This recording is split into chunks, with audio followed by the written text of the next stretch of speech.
Welcome to the Fantasy Football Prophet Podcast, hosted by Craig Phillips and Jeff Torrey. Visit us at fantasyfootballprophet.com. And now your hosts, Craig and Jeff. Welcome everyone to the Fantasy Football Prophet Podcast. I'm Craig Phillips, joined as always by Jeff Torrey, and today we're doing our weekly Mailbag show. Not as many questions this week, but I'm guaranteed it's probably because most people have drafted. I know some people have drafts this week, but we got a few questions about drafts and different stuff like that. So we'll answer all your questions in just a minute, but make sure you guys go check us out on Twitter at the FF Prophet or Instagram, Fantasy Football Prophet. The website's fantasyfootballprophet.com. You can go to youtube.com/fantasyfootballprophet and even go support us on Patreon at patreon.com/fantasyfootballprophet. You can check out all the things there, how you can support us in different levels. We're able to help you out throughout the season. We'll get right into the mailbag show though here. Got some good questions. We'll start off easy. Very easy question from Camden. He asked, Devin Funchess or Will Fuller? I mean, I have to go Will Fuller. I think he has more upside. I think he's going to be better as long as he stays healthy. I'm willing to take that risk because I think Funchess, even though he did very well last year, is just another guy on my team. So I want that upside. What about you, though? I get it from that perspective. He doesn't feel like he has the upside. Fuller might. I just don't believe in Will Fuller very much. I just don't. So I'm still going to go Funchess because I just feel like you're getting a player. I don't even know what you're going to get out of Fuller yet. I haven't seen it in a sustained period of time from him yet. So I need to see more from him, and I haven't. And I've just been staying away from him when I can. But still though, situational. It depends on where you're getting this to. If this is like your third, I might go Funchess to be safe if you have to start three. But if you're down at like your fourth receiver, maybe I go the upside play and go Fuller. All right, yeah, I could get behind that. If you do need to play them, I just assume you don't need to and put them in their starting position. But yeah, Funchess is a little safer. I think he's less of a health risk. I mean, he did go 840 yards with 8 touchdowns last year. I don't personally think he's going to do any better than that this year with DJ Moore, supposedly Samuel doing better, Christian McCaffrey still getting a ton. So I think that's kind of where he's going to go. He is safer, but I don't know. I have a tough one with that because Will Fuller, in 10 games, he only had 28 catches, 423 yards, and 7 touchdowns. I know that's a ridiculous yardage per clip, but if he does manage to stay healthy, even only misses a couple of games, I think his receptions and his yards and touchdowns will probably be pretty close to anything Funchess does, even for a whole season. Yeah, I mean, I can see. I need to see more from Fuller, I guess. That's where I'm straying away. But yeah, I guess Funchess isn't the most exciting guy in the world to me either. So it doesn't inspire a lot of confidence. But I mean, he did well last year. But I guess we all just expect DJ Moore to kind of take a lot of that away from him, and Greg Olsen. There wasn't Greg Olsen last year. Yeah, that's a very good point. No Greg Olsen. DJ Moore is new. So yeah, that's kind of where my head is. But yeah, he definitely stepped up and he did better than I ever thought he would. So maybe he will take another step. I just don't personally see it. Yeah, so I guess, to me it's going to depend on team. But all right, here's the next question from Ohashi. If he's trading Davante Adams for a running back, what level of player should I go for? He says he's thinking about Christian McCaffrey. So would you trade Davante Adams for Christian McCaffrey? I mean, once again, it's all dependent on team. Team makeup, PPR would definitely, PPR would make that a more of an even trade, definitely, because obviously Christian McCaffrey is going to have far more potential because he's going to catch, if he catches 80 balls, he only matched what he did last year as a rookie. So there's even room to grow. So that is interesting. If you desperately need a running back, I absolutely pull the trigger on this because they're much harder to come by. But once again, it all depends on who you already have. I say talent-wise to me, it's a relatively even trade, especially in PPR, it helps. It's going to depend on how your roster is structured. If you have other wide receivers that are going to pick up the slack, no problem, then yeah, it makes sense. But if it's Davante Adams and you got a bunch of, guys later on that aren't necessarily that great, you don't want to do it. It's just, all trades depend on it. It's hard to do just player for player trades in my mind. I don't know, it all depends on what the roster looks like, what your roster will look like after the fact. But talent-wise, that's perfectly even to me. I don't know what more you can get for Davante Adams. You probably can't get much more than a Christian McCaffrey in most leagues, I would think, based on, how they're going. That's probably about where I can't see maybe getting much higher than that, really. Yeah, I mean, I really think no one would be, and once again, I'm not sure, but my guess would be that no one would be willing to trade the top 9 guys, right? And that's about where you hit Kareem Hunt. Dalvin Cook, maybe if they draft him, they're not going to think he's going to be hurt. But the injury, and then you have Devontae Freeman, even him, and then you hit McCaffrey, which I think is where you start. My question for you, Craig, is at what running back do you all of a sudden just say no? Say Davante Adams would be starting wide receiver, and you do still need a running back. So you would definitely upgrade whatever running that back that would be, but you would definitely downgrade in a wide receiver. What would be the last running back you would be willing to trade for him? Are we talking McKinnon? I don't think I would even go for those guys. They're not as sure things as Adams, so I'd just take the points with Adams. Honestly, it's probably McCaffrey Mixon. That might be about the level. Where would you put Jordan Howard in there? I'd Jordan Howard too. That's about, okay. It's like the McCaffrey Howard Mixon level, right around there. I think that's about it. And like, you actually look at the ranks right now in Fantasy Pros, it's McCaffrey, Howard, Mixon is the order. After Mixon, it drops to McKinnon, and I think that's where it's McKinnon and McCoy next. So, yeah, I think that's about my cutoff. That's about it. That's if you're running back desperate, if you're desperate. Because I think Adams might be a little better than that. But if you need the running back, I think that's still a fair enough trade for you to do it. Yeah, I think that's probably a good line in the sand, especially for someone as talented as Adams. Yep. Next question. Jay Breck says, what are some specific running backs you are targeting through trade this year? So another kind of same thing in a way. I mean, it's hard to trade for the top guys, I'll say that. It really is. So the kind of guys I might trade for I might even say it's a specific player. It's going to be somebody who early on might struggle that you still believe in. That's what I like to go for. If there's a guy that's struggling early, who knows who it could be, but if someone's struggling first couple weeks, but you still think they're a good running back and they're going to bounce back, try to get that guy. Maybe the owner's panicking. That's what I'm looking for. Right now, before the season starts, to me, it's hard. I don't like trading before the season. I think that you don't get, it's hard to get a good trade off. If you get a guy that's struggling after a couple weeks that you believe in, I think that's where you end up getting talent and they turn it around and all of a sudden you made a great deal. So that's what I'd look for. Just wait a couple weeks, find somebody that's struggling that you think's going to turn it around. Go for them. Yeah, I agree. I mean, really, I think it all depends on who would be a willing trade partner. I mean, that's what really it comes down to. No one's going to trade the high guys because they put too much draft capital into them. You have no idea who's going to do, up, down. And if someone drafted them, generally they believe in them. So they're not going to give them up for nothing. I'd be looking at someone is hurting right away. They lose a couple games. I'd be kind of looking at that person who has Mark Ingram because I think that's a chip that they can sell and they can get a player for 2 more games than they would for him. So that would be someone that I kind of keep an eye on. Other than that, though, it's very difficult to tell this early on.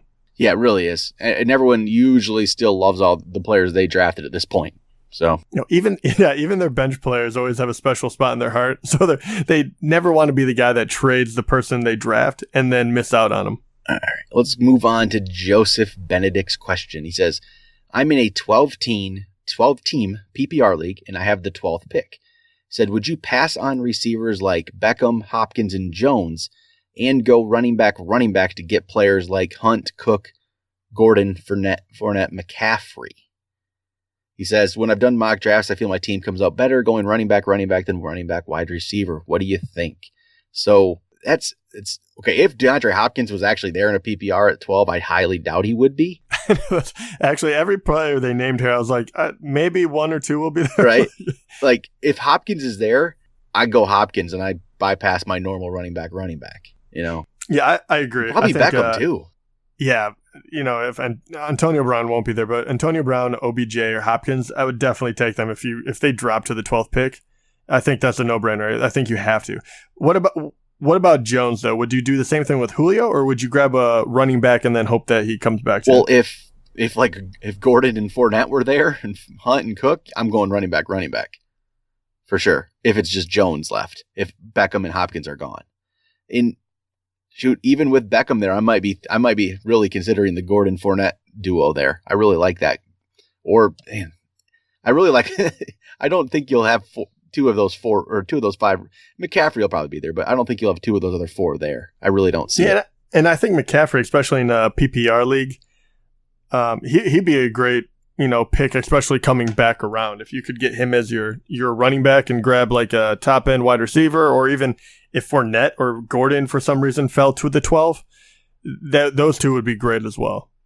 But yeah, I have a feeling it's going to be a little different than the players he put down on here. But just to say, even with this, if you get a top end wide receiver, I have no issue with you taking it, but I generally agree with him, and I do like to go running back. I think it's easier to make up wide receiver. I'll say it one last time. Yep, it really is. It's the way to go typically, yeah. Unless Hopkins is there. That's just, I doubt it. I doubt he'll ever be there. I haven't seen it yet in a PPR league. Even standard, I don't believe I've seen him fall that. I mean, I've seen him, I guess, fall at the beginning of the second, but that was maybe a 10 team standard. That's about it. So I don't think it's going to happen. So Hobie asks, since wide receiver is so deep, this is the same kind of question here, do you suggest going running back heavy early and pick up guys like Ridley, DJ Moore, Mike Williams, and Godwin later on in the draft? I think I know the answer to this one. I was going to say, go ahead and answer Definitely. Hobie for us. Go running back heavy. Yeah, definitely at the end of the draft, try to stock up on those guys, because the guys you listed specifically are the guys that I think everyone's looking for. They seem to be the high upside wide receivers late on the draft, the young guys here, the 2 rookies and the 2 second-year guys. So definitely go running back heavy, and then one of those 4 might break out and become one of the top guys, at least a top 20 guy. It's possible. I mean, I'm almost one of these guys will. I have a really good feeling about that. So take a chance and do it. Definitely get those running backs, though. Yeah, 100% agree. I mean, to the point where I have no issue if 3 of your first top 4 picks are running backs. Running back heavy will not hurt you. No, it really won't. And every draft that I've done so far, I've done a couple where I get the receivers early. I mean, like I say, I'll feel good about Hopkins or Brown, but that's really only if they fall, because I've done the drafts where I've gotten Brown at 5, and I do not like how my team turned out. That second running back you get in the third is just, you're not confident in it at all. And it just kind of, I think, screws up your draft a bit. And I don't know, I haven't seen many good teams going wide receiver early. It seems to me that's just not the way to go this year. So I would just try to get as many of those running backs as you can, because, yeah, just it's not good if you don't. So next question is from Kind of a Big Deal. He asks, this is a keeper question. It's half point PPR. And you also get half a point, though, per rush attempt. And there's also bonuses for yardage milestones. So are you keeping Jordan Howard or Christian McCaffrey? This is a very, very good question. I wish he did actually put down what the yardage milestone was that you get the bonus for. That would be very helpful. If it's just rushing, if it's total yards, and what that would be. For me, I mean, I have Howard ranked ahead of McCaffrey. That's not what everyone does, but I would still go Howard because of that half a point per carry. That pretty much will actually help him outgain McCaffrey even after that 0.5 PPR. So, and then on top of that, if the bonus is for yardage rushing only, not receiving, I don't know how that shakes out. Howard would have that as well. Otherwise, they come about, last year I think they came out about the same yardage. So even if McCaffrey takes another step, I don't think it would be to the point where he would outscore Howard by a ton, because Howard had like over 100 more carries than him last year. Yeah, I'm gonna go Howard here too, because if it's the yardage milestones for like maybe 100 yards rushing or 100 yards receiving, I don't know if McCaffrey's going to hit either of those. His total yards might be more than Howard's, but Howard might get 102 rushing and McCaffrey will have a combined 120, but not hit a bonus for either. It's very possible. And that half point per carry, it just has to benefit Howard more than the half point PPR obviously benefits McCaffrey. So yeah, it's going to be Howard here for me all day. I think it has to be Howard. If he's going to get 20 carries, I mean, you're in really good shape. So yeah, I'm definitely going Howard there. And I think he's more of the sure thing anyway at that spot. McCaffrey, do we really know what we're getting yet? I mean, how confident are you in McCaffrey? I know he gets picked in that around that spot every time, but I don't know if I feel any more confident in him right now after the preseason or anything. I'm not sure. What are you feeling about that, McCaffrey? Yeah, I mean, I guess I don't know what we really have as far as a rusher goes. I mean, he does have that big playability. I think he'll be better than he was last year because he had 117 rushes for 435 and 2 touchdowns. He only averaged 3.7 yards, per carry, but he was a dynamo as a receiver coming out of the backfield. 80 catches as a rookie, 5 touchdowns. So that's where he really shines. They do have C.J. Anderson. Even if he increases his touches by 60 carries, which is significant, especially someone they used the way they did last year, he would still be 100 carries less than what Jordan Howard did last year. And that's kind of what I assume he's going to get this year as well. All right, I got another trade question here. This is from Alpha Gang. He's asking me, I got his roster, so after I get the trade here, I'll run down some of the key players here. He's asking, should he trade Carson Wentz and Marquise Goodwin for Aaron Rodgers? So currently Marquise Goodwin is in his starting lineup. Basically, he's probably his third receiver behind Keenan Allen and Jarvis Landry. After Goodwin, he has Chris Godwin and Dede Westbrook. Those are his bench. So would you trade Wentz and Goodwin for Rodgers? Oh, man. That's a pretty fair trade. I have a hard one with this one because I actually do have Wentz on my team. I do believe when he comes back, he's going to be very good. Oh, I say he also has Jimmy Garoppolo. He also has Garoppolo. Yep. Yeah, the problem with that is you could start Garoppolo for a couple of weeks and wait on it. I think Aaron Rodgers might be slightly the safer play, but I'm actually going to stay pat. I'm going to stick with Wentz thinking he's going to be very good. And I think Goodwin is going to do very well this year. And I think he's better than the other two, Godwin or Dede, that you have. I think you're a more complete team if you stick with your guns and don't trade for that. But it's close. Yeah, I'm going to stick with it because I don't want to have to start Godwin or Dede Westbrook right now. I don't think that's the play. So as much as Rodgers is going to probably be an upgrade, I think the wide receiver downgrade is too much because as much as I like Chris Godwin, we have absolutely no idea what he is yet. I mean, no clue whatsoever. So, I mean, could you ever put him in the starting lineup right away? I mean, if I had to, but I mean, you're kind of hoping for a touchdown because I don't think he's going to get enough, volume in order to make him worthwhile week to week. All right, so we're already getting start and sit questions for week 1. This is just a quick one off the top of your head, not even caring about matchups. PPR. It's going to be PPR. It's Robert Woods or Will Fuller. Oh, I don't know why I have this love affair with Will Fuller at the moment. I just like his upside, and Robert Woods is so boring to me. Once again, my head says Robert Woods just to take the safe points. My heart says Will Fuller. So I guess it depends on the matchup. If you need the points, go Will Fuller. If you're already ahead and you're going for the safe play, go Robert Woods. All right, another one. Would you trade Davante Adams and Devontae Freeman for Le'Veon Bell? This is from Logan. He's asking Adams and Freeman for Bell. He already has Zeke, so he would trade Adams and Freeman and have a running back group of Zeke and Bell. But still, would you do it, giving up that much talent? No, I wouldn't. I don't think so either. I mean, obviously it depends on wide receivers, but I'm sure Adams is his number one. So I think that's too much talent to give up. Yeah, and the fact that Bell hasn't, I mean, I think Bell will be very good, but the fact that he hasn't been around and there's kind of so much, stories about what he's going to do, holding out, all that good stuff, I don't think you can possibly give up that much points that they're going to score you in order to get a guy that kind of refused to play preseason yet. It's just too big of a gamble for me. Yep, I agree. Yeah, I think it'd be nice to have Bell and Zeke there, though. I mean, you'd feel pretty good about it. Yeah, it would be very nice. But Devontae Freeman and then Adams as well. It's no slouch either. Yeah. So here's a long question from Stan. So just try to follow with me here, okay? It's from Stan. Right. He emailed this in. He says, I just drafted my fantasy team in the very unpredictable 12-team home league that I've played in for 20 years. And we all know home leagues, yes. They're extremely unpredictable, aren't they? Very. But it says, this year, they decided to switch from standard to half-point PPR, and folks lost their damn minds. Which I can only imagine how that would go if we did that in one of our leagues. Just change it over to half-point. I think it always... Yeah, I completely relate to that. I feel for everyone. You think you have it locked in, and then they switch it on you. So he says, I had the number 3 overall pick in a snake draft, and he had Gurley fall to him at number 3. So Looks like people must have already gone crazy. Gurley goes number 3. And he says there's 8 running backs taken and 4 wide receivers in the first round. In the second round, though, Derrick Henry went at the second pick in the second round, which is crazy, especially in any kind of PPR.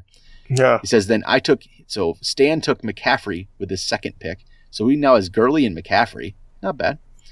Yeah. And he says, I elected to take Mixon then in the third to fill my flex spot instead of going Diggs, Hilton, Tyreek Hill, or Doug Baldwin as the number 1. But he says he did grab Amari Cooper and Allen Robinson with his next 2 picks and filled out his bench with wide receivers such as Kenny Stills, Chris Godwin, Michael Gallup, Anthony Miller. He says, do you like my strat? Do you feel like my strategy is a viable one, or have I lost my damn mind as well? So he gets Gurley, McCaffrey, Mixon to start off his team.